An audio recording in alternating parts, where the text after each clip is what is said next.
Good evening everyone.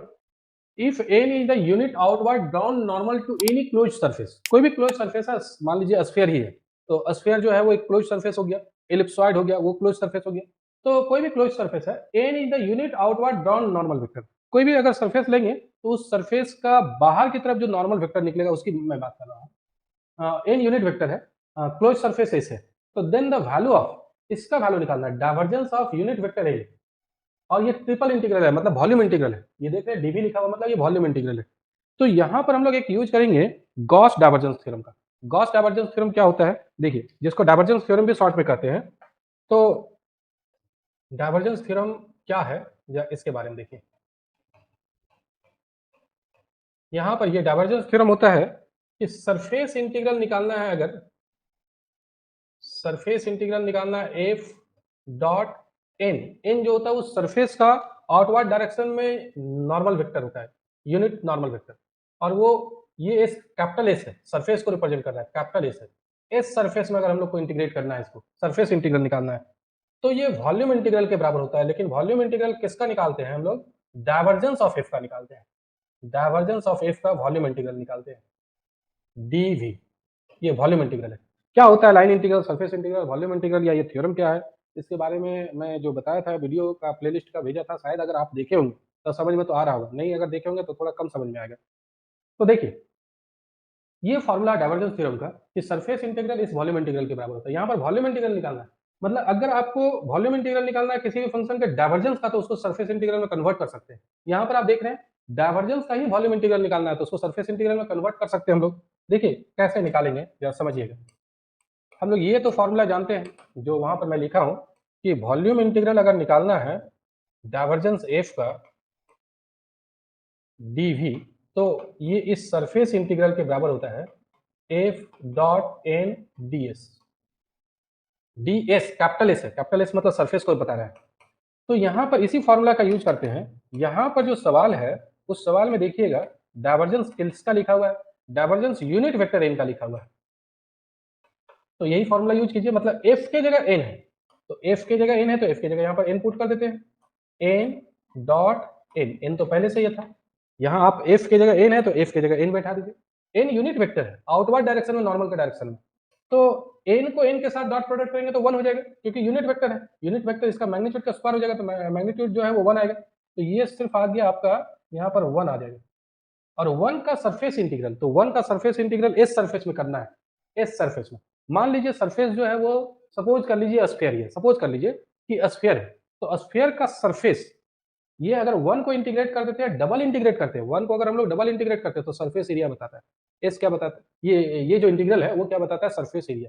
Multiple integral वगैरह अगर आप कैलकुलस का पार्ट पढ़े होंगे तो आपको याद होगा कि 1 को अगर हम लोग 2 बार इंटीग्रेट करते हैं तो सरफेस एरिया बताता है, और 1 को अगर 3 बार इंटीग्रेट करते हैं तो वॉल्यूम को बताता है, जिस रीजन में या जिस सरफेस में आपको इंटीग्रेट करना है।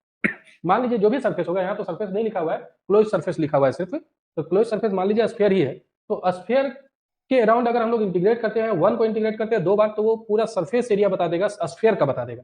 तो स्फीयर का सरफेस एरिया क्या होगा, मान लीजिए उसको हम लोग एस से डिनोट करेंगे, एस से ही डिनोट किया जा रहा है, डीएस। एस क्या बता रहा है, सरफेस एरिया बता रहा है, तो 1 को इंटीग्रेट करेंगे तो एस के बराबर आ जाएगा। तो और कौन सा ऑप्शन होगा यहाँ पर, 1 का इंटीग्रल एस के बराबर हो जाएगा, तो ऑप्शन बी जो है वो करेक्ट हो जाएगा। यहाँ पर इसका आंसर बी हो जाएगा। क्या क्लियर है बताइए, उस सरफेस एरिया के बराबर हो जाएगा। नेक्स्ट क्वेश्चन देखते हैं, ये भी वैसा ही सवाल है।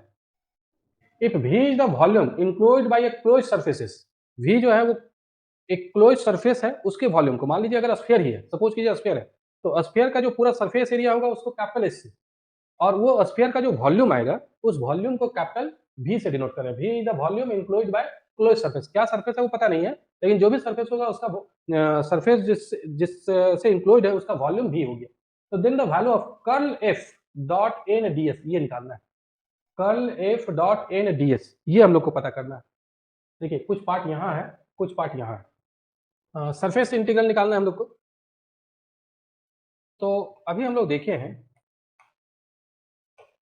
Surface integral curl F dot N D S. एक फॉर्मूला अभी हम लोग देखे हैं, इसको हम थोड़ा नीचे कर देते हैं। क्या फॉर्मूला देखे हैं डाइवर्जेंस थ्योरम से, सिंस डाइवर्जेंस थ्योरम से हम लोग देखे हैं कि F dot N D S, इसका वैल्यू क्या होता है, वॉल्यूम इंटीग्रल के बराबर। लेकिन किसका वॉल्यूम इंटीग्रल निकालते हैं, डाइवर्जेंस एफ का। किसी भी फंक्शन का एन के साथ अगर डॉट प्रोडक्ट करना है और उसका अगर सरफेस इंटीग्रल निकालना है तो उस फंक्शन के डाइवर्जेंस के वॉल्यूम इंटीग्रल के बराबर हो जाता है। तो यहाँ पर ये देखिएगा आप, यहाँ पर यही फॉर्मूला अप्लाई करते हैं, लेकिन ये जो फंक्शन एफ है, फंक्शन एफ की जगह कर्ल एफ है, मतलब एफ की जगह कर्ल एफ है, तो एफ की जगह कर्ल एफ है, बाकी तो वही चीज है। तो ये क्या हो जाएगा, जब हम लोग इसको वॉल्यूम इंटीग्रल में कन्वर्ट करेंगे तो डाइवर्जेंस ऑफ, ये फंक्शन एफ का डाइवर्जेंस होता है, फंक्शन का जगह यहाँ पर क्या है, कर्ल है, फंक्शन की जगह है यहाँ पर curl, curl F, divergence of curl F का वॉल्यूम इंटीग्रल हो जाएगा। अब देखिए ये याद होगा, किसी फंक्शन के कर्ल का अगर डाइवर्जेंस निकालते हैं, जिसको आप ऐसे भी लिख सकते हैं, del dot del cross F, तो याद होगा ये जीरो के बराबर होता है। ये जो है del dot del cross F zero होता है, divergence of curl of F equal to zero होता है, तो ये पूरा वैल्यू ही जीरो हो जाएगा। यहाँ पर ये वैल्यू ही जीरो हो जाएगा इसका, एफ का डेल क्रॉस करेंगे और फिर डेल डॉट करेंगे तो ये जीरो आ जाएगा, और जीरो का इंटीग्रल जीरो के बराबर हो जाएगा। तो इसीलिए ये कौन सा ऑप्शन करेक्ट हो जाएगा, इसका ऑप्शन ए जो है वो करेक्ट हो जाएगा। यहाँ पर हम लोग एक तो डाइवर्जेंस थ्योरम अप्लाई किए, डाइवर्जेंस थ्योरम से सरफेस इंटीग्रल को हम लोग वॉल्यूम इंटीग्रल में कन्वर्ट कर दिए, और वॉल्यूम इंटीग्रल में कन्वर्ट किए तो एक फॉर्मूला यहाँ पर आ गया, फॉर्मूला में कि एफ के कर्ल का फिर डाइवर्जेंस, किसी भी फंक्शन के कर्ल का डाइवर्जेंस निकालते हैं तो वो जीरो आता है, तो जीरो हो गया। अगर वो फॉर्मूला याद रहे तो आप बड़ा आसानी से बना सकते हैं। इसी सवाल को ऐसे भी दे सकता है, मैं बता दे रहा हूँ, ठीक है, इस सवाल को ऐसे भी दे सकता है, और फाइंड सरफेस इंटीग्रल निकालने देगा, del cross F dot N D S, ऐसा भी लिखा हुआ मिल सकता है। वो जो कर्ल एफ लिखे हैं उसकी जगह डेल क्रॉस एफ लिख सकता है, ऐसा भी लिख सकता है। चलिए आगे बढ़ते हैं, नेक्स्ट क्वेश्चन देखते हैं। ये देखिए, if f is the volume enclosed by a closed surfaces then the value of r dot n ds, r dot n ds, इसका हम लोग को वैल्यू निकालना है। देखिए कैसे बनाते हैं।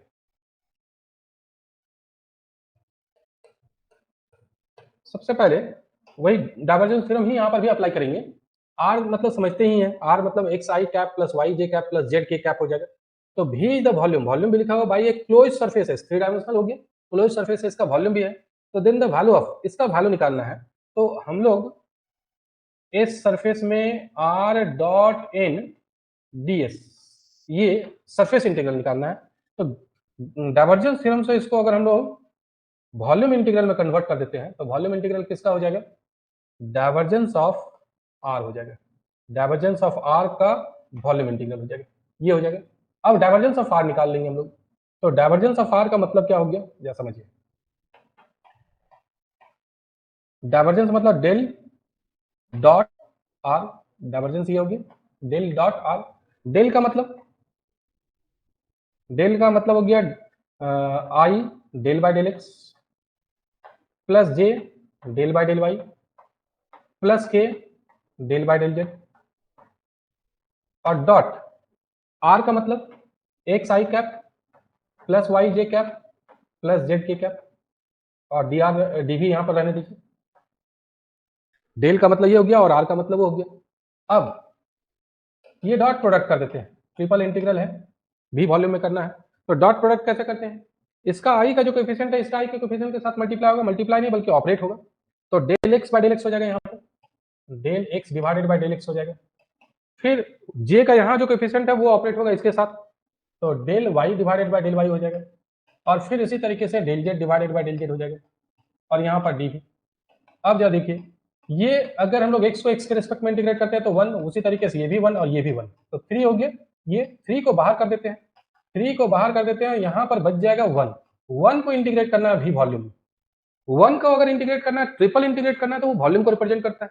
जो भी सरफेस है यहाँ इंक्लूड, इस सरफेस से जो भी वॉल्यूम इंक्लूड है उसका वॉल्यूम, तो उसका वॉल्यूम को तो v से डिनोट किया गया क्वेश्चन में।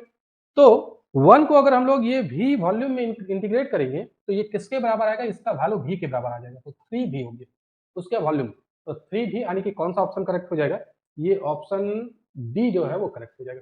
इस सिंपल सा सवाल है, सिर्फ हम लोग वो थ्योरम अप्लाई किए हैं, डाइवर्जेंस थ्योरम। चलिए आगे बढ़ते हैं, ये निश्चित रूप से समझ में आ गया होगा। नेक्स्ट ये देखिए,